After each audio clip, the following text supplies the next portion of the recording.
بن مسلمة عن مالك عن ابن شهاب عن عبيد الله بن عبد الله بن عتبة عن ابن عباس رضي الله عنهما أنه قال: أقبلت راكبا على حمار أتان وأنا يومئذ قد ناهزت الاحتلام، ورسول الله صلى الله عليه وسلم يصلي بالناس بمنى إلى غير جدار، فمررت بين يدي بعض الصف فنزلت وأرسلت الأتان ترتع ودخلت في الصف، فلم ينكر ذلك علي أحد।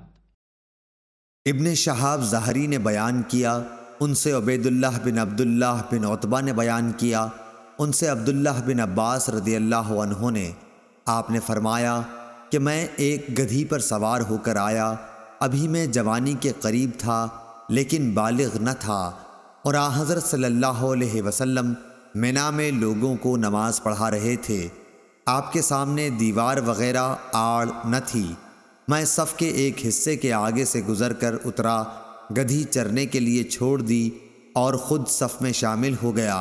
किसी ने मुझ पर एतराज़ नहीं किया, हालांकि मैं नाबालिग था। सही बुखारी हदीस नंबर 861।